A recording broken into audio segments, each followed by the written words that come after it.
Yashodanandana Varajana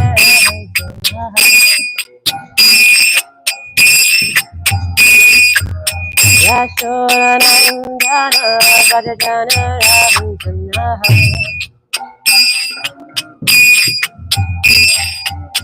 Yamunatira Vanachari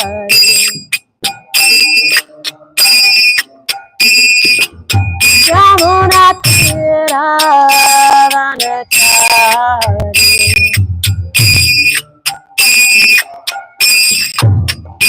Jaya Radha Madhava Jaya Kunda Hari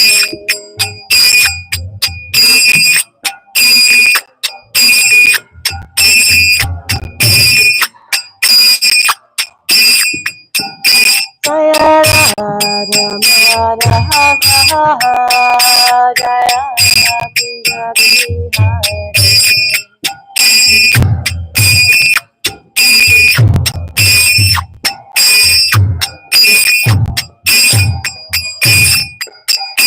Hare Krishna,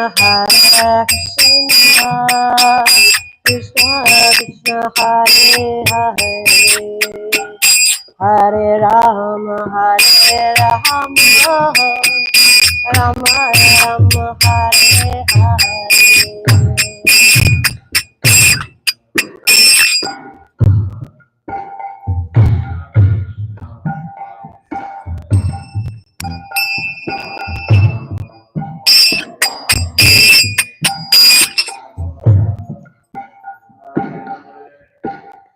Hare Krishna, Krishna Krishna, Hare Hare, Hare Rama, Rama Rama, Hare Hare.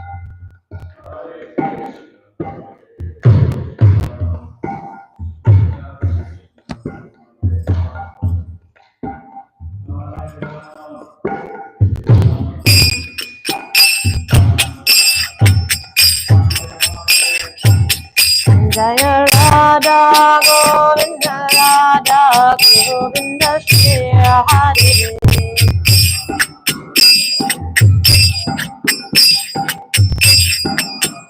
Jaya Jaya Prabhupada, Prabhupada, Prabhupada, Jaya Jaya Prabhupada.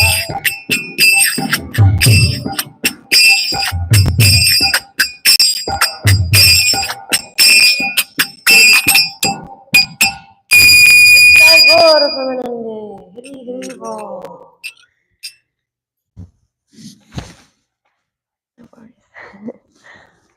Okay. So, Rangstava Trivisa, Kavasinu Vyacha, Vida Namba, maybe Oshun. Om Namo Bhagavate Vasudevaya. Om Namo Bhagavate Vasudevaya. Om Namo Bhagavate Vasudevaya.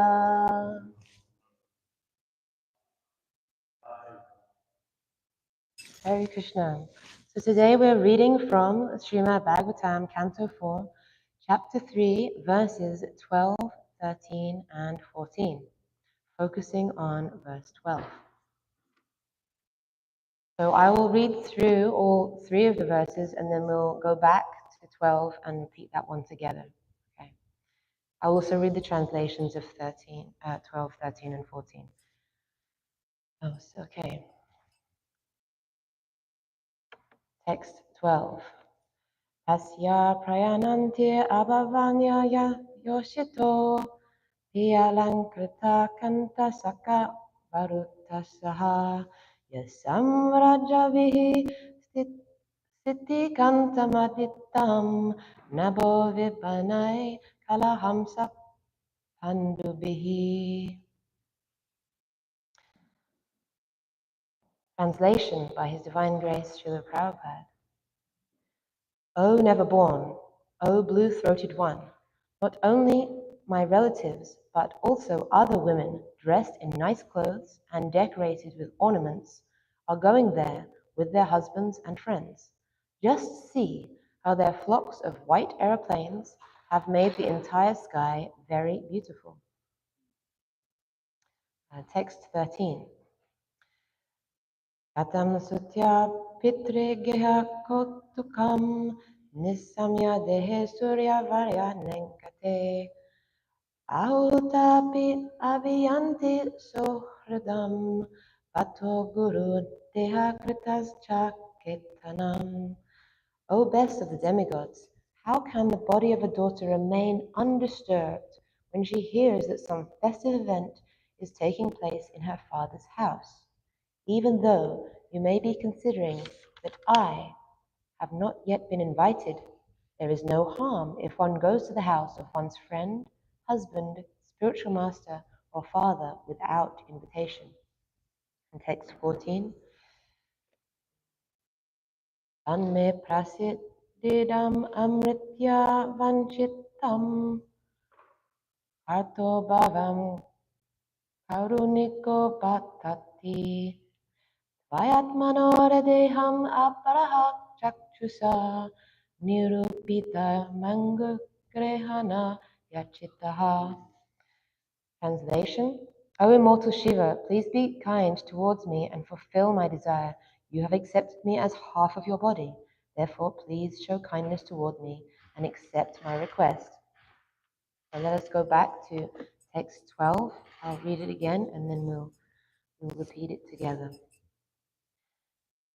Asya prayantir abhavanya yoshito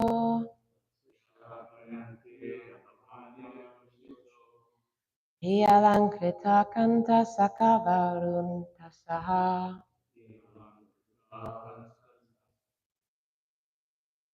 yasam vradbhihi siti kanta matitam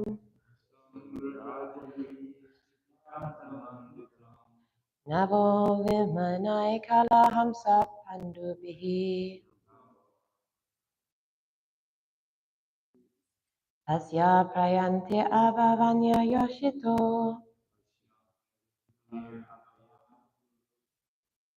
hiyalankrita kanta sakavarushata Yasam prabhavi siddhi kanta matitam Nabo vimanai kala hamsa pandubihi Asya prayantir abhavanya yoshito Hiyalankrita kanta saka varutasha Yasam prabhavi siddhi kanta matitam Nabo vinmanai kala hamsa pandubihi.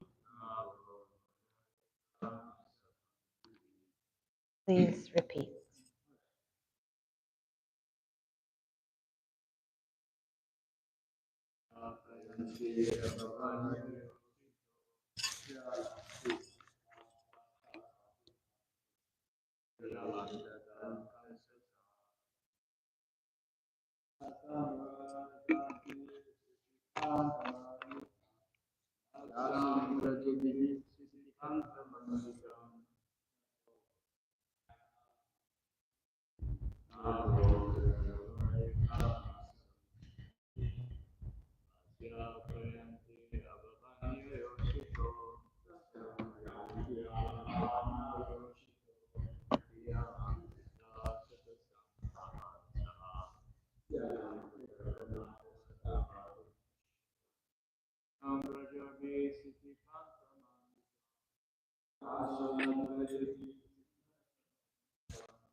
Anyone else? Asya prayantir abhavanya yoshito Ya Kantara Kanta Sakavaruslita Yasam Rajavi Siti Kantamaditam Nabo Vimanyai Kalaham Sapandavi. So, I know I've already read the translation, but once again. O never born, O blue-throated one, not only my relatives, but also other women dressed in nice clothes and decorated with ornaments are going there with their husbands and friends. Just see how their flocks of white airplanes have made the entire sky very beautiful. Purport by His Divine Grace, Srila Prabhupada. Here, Lord Shiva is addressed as Abhava, which means one who is never born. Although generally he is known as Bhava, one who is born, Rudra, Lord Shiva, is actually born from between the eyes of Brahma, who is called Swayambhu, because he is not born of any human being or material creature, but is born directly from the lotus flower which grows from the abdomen of Lord Vishnu. When Lord Shiva is addressed here as Abhava, this may be taken to mean one who has never felt material miseries. Dasi wanted to impress upon her husband that even those who were not related to her father were also going, to say nothing of herself, who was intimately related with him. Lord Shiva is addressed here as blue-throated. Lord Shiva drank an ocean of poison and kept it in his throat, not swallowing it or allowing it to go down to his stomach, and thus his throat became blue. Since then, he has been known as Neelkantha, or blue-throated. The reason that Lord Shiva drank an ocean of poison was for others' benefit. When the ocean was churned by the demigods and the demons, the churning at first produced poison. So because the poisonous ocean might have affected others who were not so advanced, Lord Shiva drank all of the ocean water. In other words, he could drink such a great amount of poison for others' benefit. And now, since his wife was personally requesting him to go to her father's house, even if he did not wish to give that permission, he should do so out of his great kindness.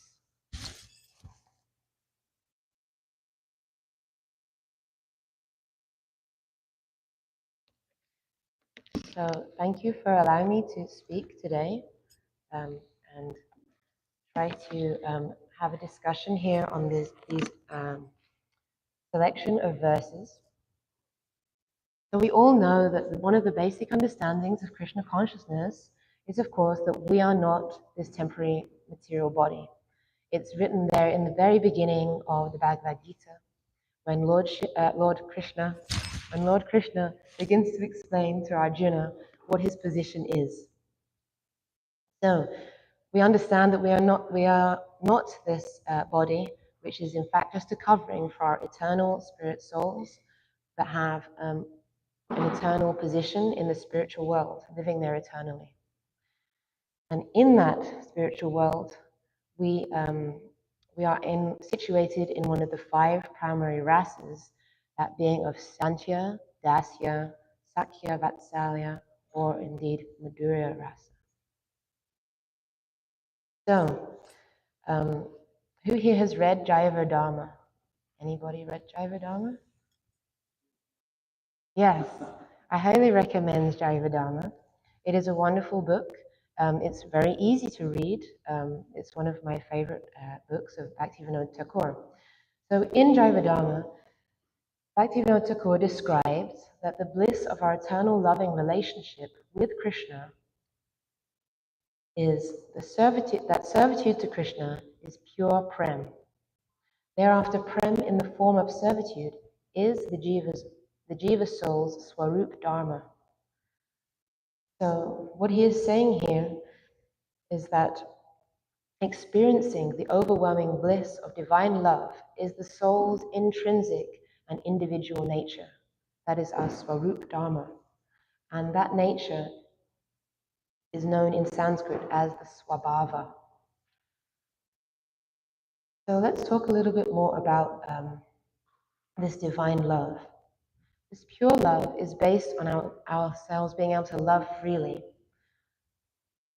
One of the main elements that we learn about our spiritual life is it is all based on intention. And why is this based on intention? Because we are giving that divine right to having free will. Because without free will and being able to make a choice at every moment, there cannot be pure love.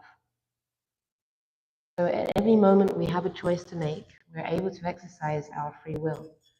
And this also is how we're able to rise to the platform of pure love for Krishna. So we can understand, isn't it, that if there was no free will, then there could not be love, because pure love only can exist if there isn't a coercion, if there isn't, in other words, if we're not being made to, if we're not having to, we have to make that choice consciously.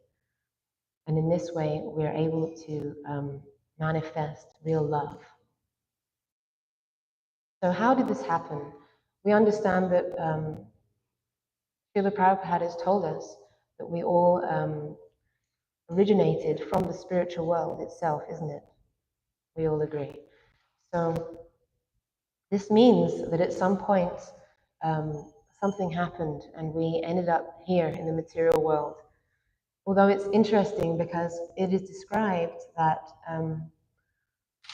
actually, even though it feels like we're here for, and we are here for many thousands of lifetimes, when we actually, in the spiritual world where time doesn't really exist or exist in the same way, I don't fully know, but it describes that it's not that we've disappeared, we're still there. And it's just like a moment has happened, like we've just gone behind the tree, or we've just turned away for a moment. And then when we're back, we've just turned back again, or just reappeared from where we were hiding. So it's hard for our like linear mind to understand these spiritual concepts coming from the spiritual world, but we try our best to understand from the Shastra and from the commentary from the sages. So what happened is that at some point we entertained the thought of enjoying as the object of love, which is an envious thought of enjoying just like Krishna does. And in so doing, we were immediately transferred from the spiritual world to the consciousness of the metrics of the material world, where we are under illusion and we attempt to be the Lord. So this is us in our position right now.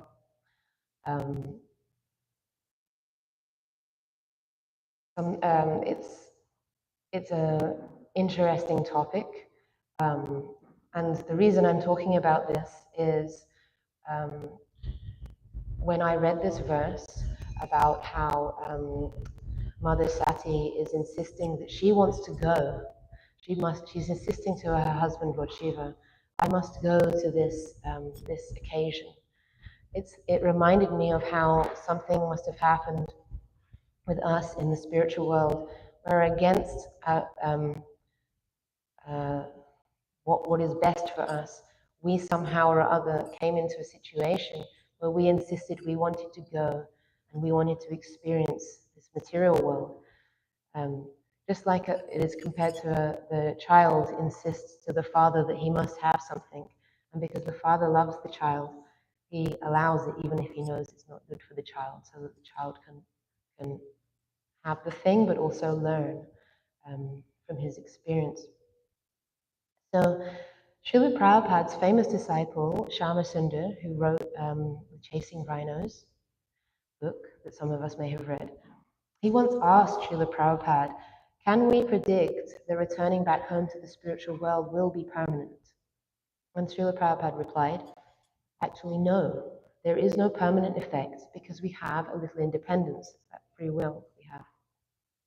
Srila Prabhupada said there is nothing that is permanent effect because we have this little independence. So a person's state of independence is owing to a decision made by none other than their mind. So Mantra is what we have in this age as the method for deliverance, specifically the Maha Mantra. So this word mantra it's a sound vibration, and tantra is a technique. Yantra is a machine or a device. So this word tra is meaning tool. So the mind is simply a machine, a device, whose purpose is to accept or reject on the basis of satisfaction of our senses. So as soon as the mind set itself on a desire, as soon as that seed starts to sort of come into becoming a desire, then the mind immediately sets to work, isn't it, to achieve that desire. So what can happen? What do you think can happen once the mind is already thinking, okay, we're setting our desire, we're focusing in on something. There's only two things that can happen, right? Either we're going to get the thing or we're not going to get the thing. We're going to obtain it or we're not going to obtain it. What will happen if we obtain the thing that the mind is desiring? What do you think might happen? Right, we might be frustrated when it doesn't satisfy us, Dylan. The same. Exactly, and how does that happen? Because we get greedy. Because actually, it's like whenever we get a new item, we're excited to have the thing. We've set our desire, everything's in motion, we're gonna get the thing, it's happening. Once we get the thing, it's like, oh, I have the thing. And it's no longer so much the happiness is ended, or the feeling, the illusion of happiness is ended. So we actually become, maybe there could be, essentially we become a little greedy for something more. And then what happens if we don't attain the thing, if we don't get the thing? We become angry, correct? Because why? Because the mind becomes upset, the senses are let down, disappointed, they didn't retrieve the thing, and we can become angry. So these are the things that can happen with the mind when we are setting desires. So in the Ramayana, as we heard a few days ago, His Grace Hansa Ripa Prabhu was telling about how Mother Sita chose to possess the golden deer in the Ramayana, and this caused her to be kidnapped by none other than Ravana. So both Lord Ram and Laxman, they kind of knew this is maybe not really a deer, but they wanted to. But Mother Sita, she so much wanted the deer. The deer was so beautiful. It was so much dazzling, so lovely, so much glowing that she really desired to have it. So of course, to please Mother Sita, of course, Lord Ram and Laxman, they tried to please her and go on after the deer nonetheless. So again, we have another example, how in Vrindavan, the gopis, they go against social restrictions and they choose to go to Krishna. So this is a slightly, of course, this is transcendental Leela, but it's owing to the thoughts and desires of the minds of the gopis. So I'd like to elaborate on this a little, because when I was researching this and writing this, I started to think, well, hang on, when we're progressing in our spiritual life, what's kind of really there underneath all these subtle coverings is the Atma, the real me, the spiritual soul, the spirit soul, right? That's correct. And so in order to get to the spiritual world, do I have to completely get rid of this subtle coverings? Well, actually, our process, the process of Bhakti Yoga, is all about purifying our minds, purifying our senses and our intelligence, and basically getting, rather than having the false ego, understanding the real ego, the real us, our real, as we just mentioned, what is our swabhav. So here in today's verse, we learn of the mentality of Mother Sati. Who is Mother Sati? She is the wife of Lord Shiva. She is Parvati, none other than Parvati herself. So Parvati, or Sati, in spite of the good advice from her husband, Lord Shiva, and even though she's being completely ignored by her good father, or perhaps you could say in this episode, not so good father, Daksha, she still is determined to attend this sacrifice, this big function at her father's house, because it will be attended by so many people. It's going to be like the huge social event of the century. And so many women are going, dressed in fine clothes, wearing exquisite ornaments. So I think many of us have probably had this before, this FOMO, this fear of missing out. And here we learn that even the wife of Lord Shiva, Parvati, Sati, she is having this, this fear of missing out. We can liken it to, just recently, there was the biggest wedding of the decade, if not the century, in India. And it was the place to be seen, the place where everybody went in all their finery. It was such a glorious and gorgeous display was made. Everybody was there getting their picture taken.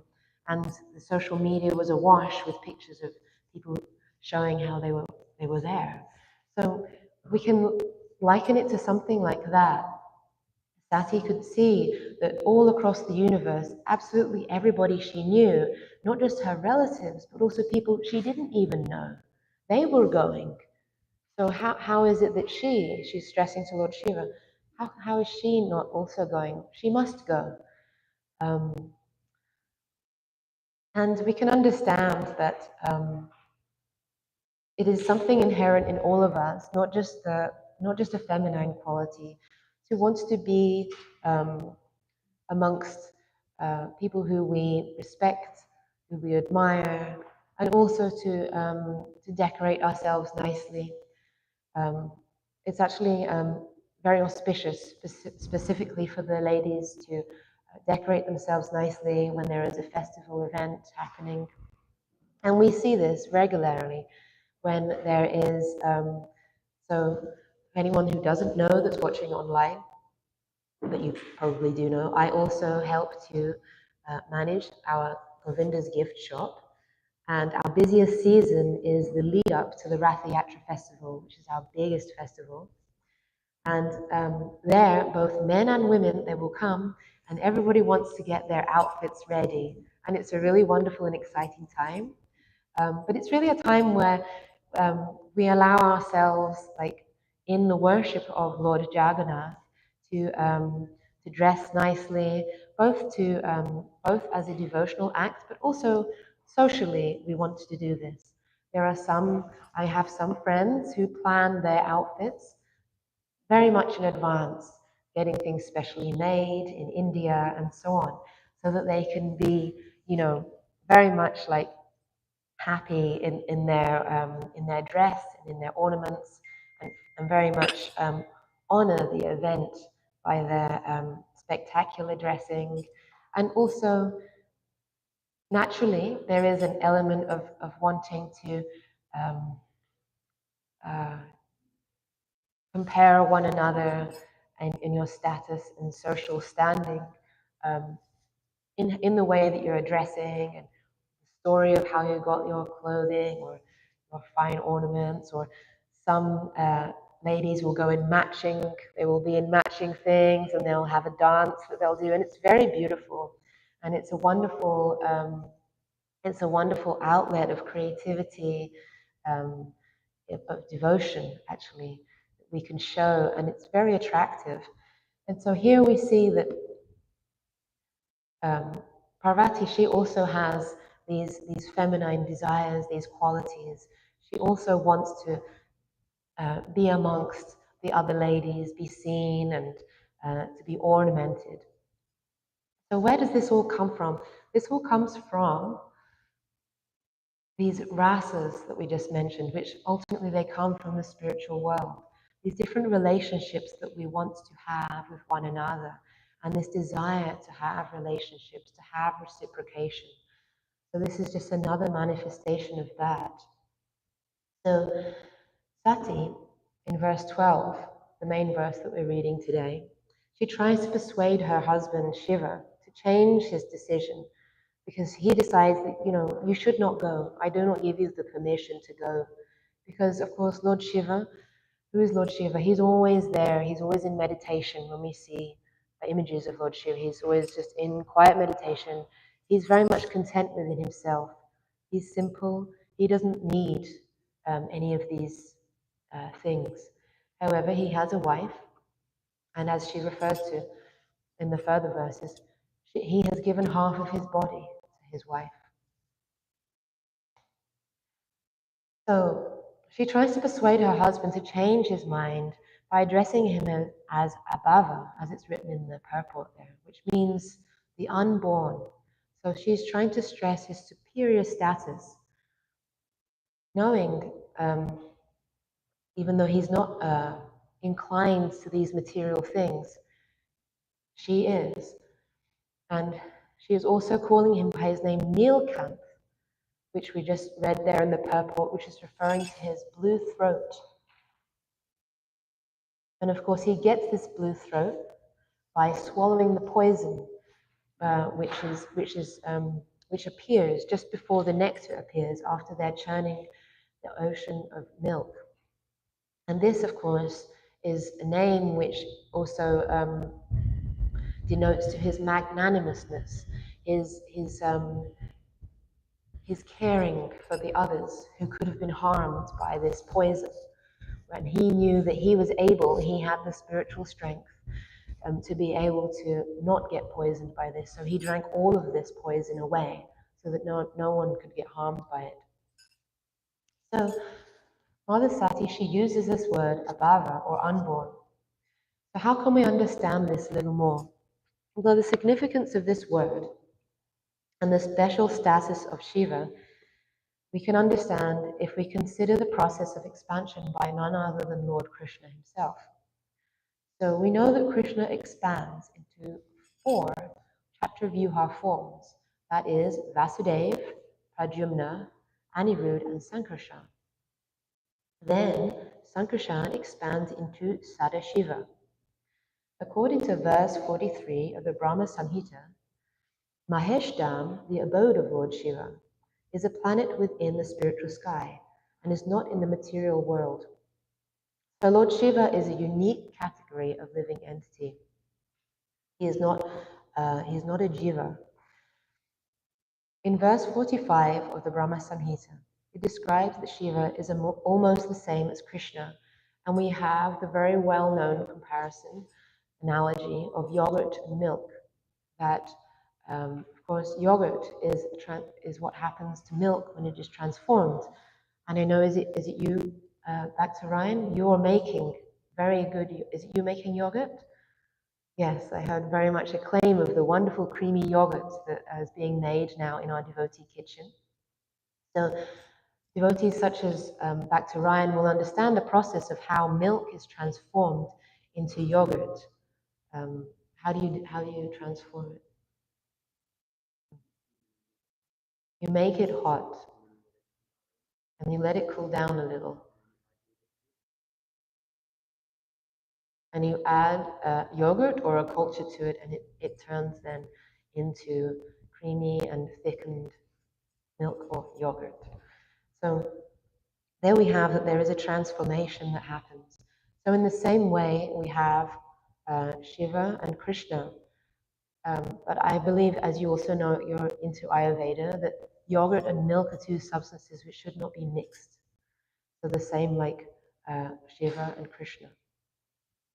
So this other name that Mother Sati refers to Shiva, her husband Shiva, is Nilkanth. Of course, in the verse itself, it has another word, but it translates to blue throat, Nilkanth. So let us recap on that wonderful and famous pastime of how it came to be that Lord Shiva got this blue neck.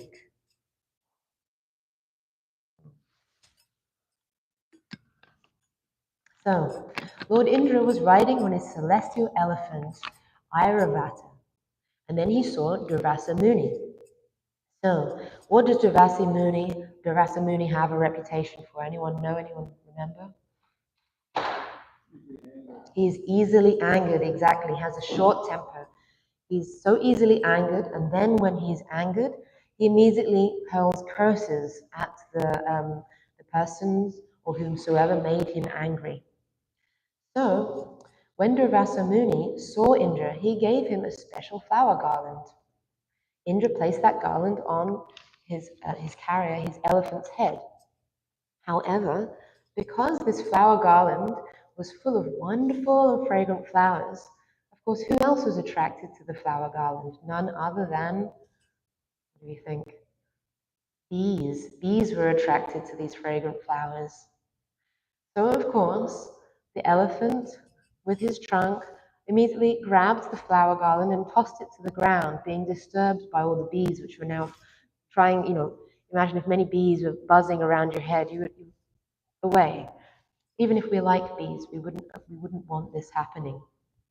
So, of course, this angered Durvasa Muni, and he considered it as an act of disrespect. So immediately, Durvasa Muni cursed Indra to be cast down from power, just as the garland had been tossed down by the elephant's trunk. The curse took immediate effect, and Indra and all of the devas lost their power and strength. So, of course, the Asuras immediately seized this opportunity and became victorious in a battle against them. So then what happens? The Devas, they, of course, go to Lord Brahma for help and advice. Brahma then sends them to Lord Vishnu, who advises them to make a truce with the demons and to work together with them to churn the nectar from the ocean, the nectar of immortality from the ocean.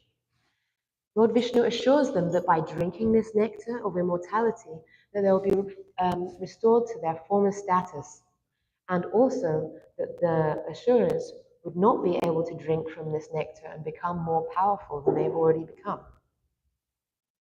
However, of course, as we know from this Neel count, before this elixir is produced, a terrible and virulent poison fills the entire ocean, and it is so toxic that it could cause everybody great harm. Upon seeing this, Lord Shiva, aware of the imminent danger, he comes down and he drinks it, holding it at his neck, causing it to go blue. So once that nectar begins to flow, it is put into a pot, and the Asuras manage to get hold of it somehow. So as we know, the story goes, the pastime says, that Lord Vishnu then assumes the form of a beautiful young maiden, Mohini Murti. He then charms and beguiles the Asuras, because Lord Vishnu knows this is something which will appeal to them. They'll not be able to resist. And he's able, as Mohini Murti, to take away that pot of Amrita without any protest from them, without causing any battle to ensue. However, as soon as the pot is in Vishnu's hands, even as Mohini Murti, these Asuras, they realize, oh my goodness, we've been tricked. And they start to become agitated. So quickly, Lord Vishnu jumps onto the back of his carrier Garuda and flies quickly up into the sky.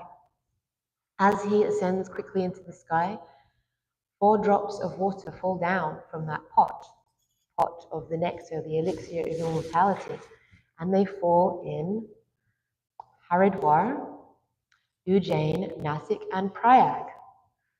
So, what happens in these places every 12 years? So, for thousands of years, the Kumbh Mela festivals take place in each of these 4 areas. So, it's called Kumbh Mela. We all know what Mela means. We have Kirtan Melas. So, Kumbh means, it's referring to this pot, this Amrit pot. The next Kumbh Mela actually is taking place in January and February next year. Every time there is a Kumbh Mela, more than 50 million people gather, and on the big days, which are called Shahi Snans, which means the royal bathing days, more than 12 million people are expected. And I know I've mentioned this in the past, but for myself, it was a one of the most, amongst a few, but it was one of the most extraordinary experiences that I've had in this lifetime, was being present at not even a Maha Kumbh Mela, but just I think it was a half Kumbh Mela, and experiencing a gathering of millions of people, which is in fact the biggest gathering on our planet. It is a gathering of people looking for some kind of spiritual enlightenment. And it's an incredible thing that even amongst today in Kali Yuga, that the biggest gathering of human beings is a spiritual one. So the first of the main three Shahi Snans is called Makra Sankranti. We know that day. It's marked, I believe, on our calendar. Next year it will be occurring on January the 14th. And it is the day when Capricorn, Makra, goes into the sun. It enters into Capricorn. The sun enters into Capricorn on a northern journey. Why is it significant? It signifies the beginning of the end of what we're experiencing now, the winter. So this is a wonderful day. And throughout the whole of India on that day, all across, you see many kites are flying in the sky. This signifies the rising of the sun. The next big bathing day is called Maun Amavasya, happening on January the 29th. Many of you probably know what this word Maun means. Anyone? It means to be silent. Like some people take a Maun vrat. We as Vaishnavas don't tend to take such a vrat, but it means like a vow of silence.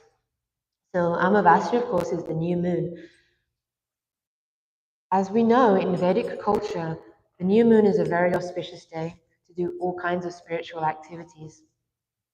And it is a day which is very much, people like to take initiation, read Bhagavad Gita, do various fire yagnas. And this is the biggest day in a Kumbh Mela, and it holds the record, in fact, the Guinness World Record for being the biggest, having the biggest crowd in all of human history, of over 15 million people in one place at one time. So we can understand that this Kumbh Mela, it's such a big gathering. It's huge, huge, the biggest event on the whole of the earth that happens. And it's a huge undertaking for the administrators of India. So they actually have to plan for many years in advance. And what happens is because it's happening in the winter months, this means that the Ganga has become much smaller because a lot of her has become frozen in the Himalayas. So then the banks become more and more revealed. And these Kumbh Melas actually take place on the riverbed itself because the Ganga has become much smaller. And so a whole entire small citadel, a temporary citadel, is set up for 1 month. And it's about 8 miles big to contain these millions and millions of pilgrims which will visit. Nowadays, this citadel is complete with running water, electricity, with roads. It's very nicely set up. And in recent times, no one has been hurt or harmed in these Kumbh Melas. No one has suffered in the crowds. They actually build so many these like temporary bridges called pontoons that connect all of the different like camping sites to the main bathing area, which is occurring where it's basically always happens on a confluence where different parts of the Ganga join together. So everyone's meeting. Not only is it millions of people, but everyone is meeting on this kind of peninsula part where the two rivers are meeting. And it's a very incredible experience. So the next, it's a very incredible and moving experience. I want to elaborate just a tiny bit more on it because Even though you have millions and millions of people, it's a very peaceful environment. Surprisingly, that there's no real crushing, there's no huge sense of urgency. Everyone knows they're going to get there, essentially. It's very well organized, and you get all different kinds of spiritual aspirant are going there. So the third day of these big bathing days is the Vasant Panchami, also celebrated in none other than Vrindavan as the first day of spring. It is the birthday of Mother Saraswati, the goddess of learning, of intellect, of musical instruments, of the arts. And it is the 5th day of the moon in the bright fortnight of Shukla Paksha in the month of Magh. So to celebrate that day, everybody they wear yellow to celebrate that coming of spring. They gather the mustard flowers from the field. I'm talking about how they celebrate in Vrindavan. And it's a very joyful day because it's the coming of the spring. The winter is well and truly over at that point. And it's even actually the day, bringing it back to this verse, it's the most auspicious day for marriage because it's also the day that Lord Shiva and Parvati or Sati married. So another name that, so as we were saying, Sati referred to Shiva as Nilkanth. And there's also a place called Nilkanth in the Himalayas, in Badrik Ashram. So I'll just do a quick overview on Badrinath, or what is Badrinath. Badrinath is one of the 4 of the Char Dham, which is the 4 Dhams in the Himalayas. We have Badrinath, Kedarnath, Yamunotri, the source of the Jamuna, and Gangotri, the source of the Ganga. Badrinath is the most developed and most popular of these places, I think followed by Kedarnath, then Gangotri, and then finally Yamunotri is a very bijou place in comparison. So this place called Nilkanth is actually, so you have that, you climb all the way up. Generally speaking, people take vehicles there now. You arrive there and you see just behind the Alaknand River, which is it's the name of the Ganga when she's in these higher regions of the Himalayas.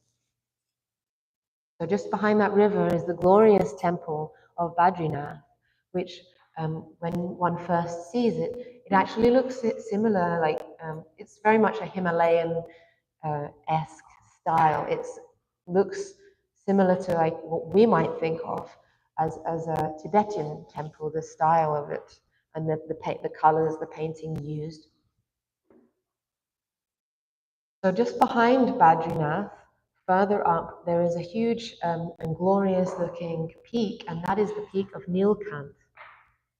It's covered in snow, and it dramatically towers over the river and the Badrinath temple itself. Legend has it that once there was an easy route between the 2 temples of Badrinath and Kedarnath, and that was behind.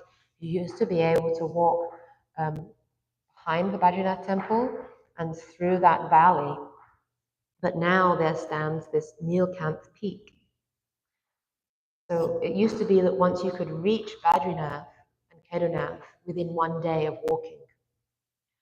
However, in the past, Lord Shiva became disturbed by the sins of a visiting pilgrim there. And so he stood in the way of that direct route in the form of a magnificent pyramid-shaped mountain, Nilkanth. So another reference to this Nilkanth peak, and from our perspective as Vaishnavas, when we make, it's a wonderful pilgrimage to make to go up to Badrik Ashram, because we read about Badrik Ashram, and also you can visit the cave of Devi, and also I believe Lord Chaitanya himself, he also visited these areas. So as well, amongst all these wonderful esteemed personalities, the Pandavas, at the end of the Mahabharata, they also go to visit this area of Badrik Ashram. So at the very, very end of the Mahabharata, of the 100,000 verse couplets, we read that Yudhisthira and his brothers, the Pandavas, accompanied by a wonderful wife, Draupadi, they journeyed up to the Himalayas at the end of this whole saga of the Mahabharata to gain some enlightenment. They were seeking enlightenment. However, of course, being an arduous journey, and at the end of this tiring epic, one by one they began to pass this world. Finally, only Yudhisthira remained, along with a dog that had been following the whole way. And it was it's described that this dog was not a very, it was like a stray dog, an unkempt dog, but it had walked with him the whole way up the Himalayas. So eventually, at reaching the Badrinath temple, the Badrinath ashram, and beneath that majestic towering peak of Nilkanth, Indra appeared in his chariot in front of King Yudhisthira and offered him entrance into Swarg, into heaven. However, Yudhisthira insisted that the dog must also come. Of course, Indra said that's not possible, it cannot happen. So Yudhisthira insisted that he would not enter Swarg. He didn't care for it, because this dog had faithfully and loyally followed him as a companion, and that he would not go and neither of them would go, and turned away from Indra.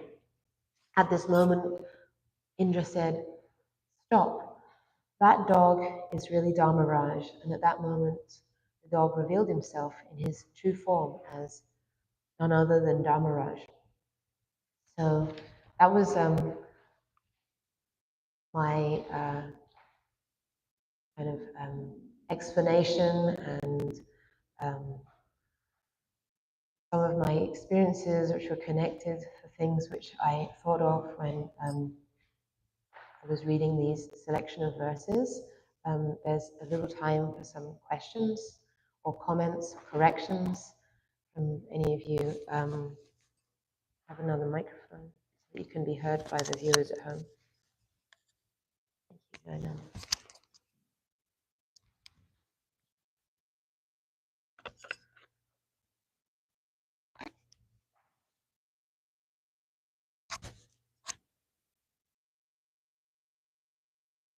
Yes, Krishna Kripa Prabhu. Thank you for all the additional information. I didn't catch the exact phrase that you said that Bhaktivinoda Thakur was describing this group. What was it? Oh, servitude to Krishna is pure prem. Therefore, prem in the form of servitude is the jiva's soul's swarup dharma. Group Dharma. Yes. Okay. Thank you. It's a nice quote. Thank you for allowing me to speak that again. Is there any other comments, corrections, questions from anyone else? Yes, back to Ryan. Hare Krishna.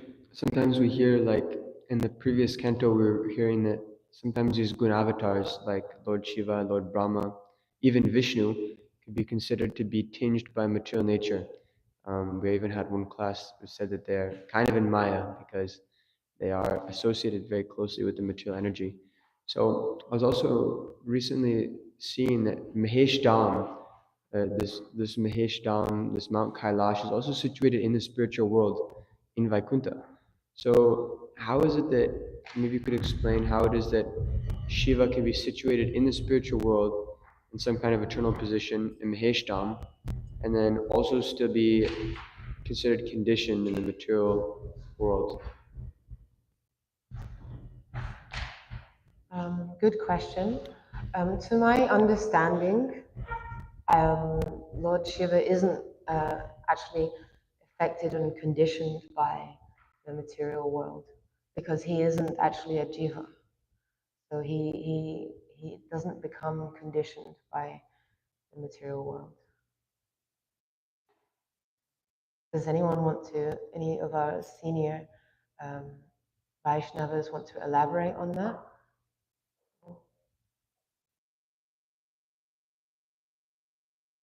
Okay. Are there, so it's a very short answer to the question. To the best of my understanding and knowledge, that's basically it. Are there any more questions or comments here? Okay, Grantaraj Srimad Bhāgavatam ki, Srila Prabhupada ki.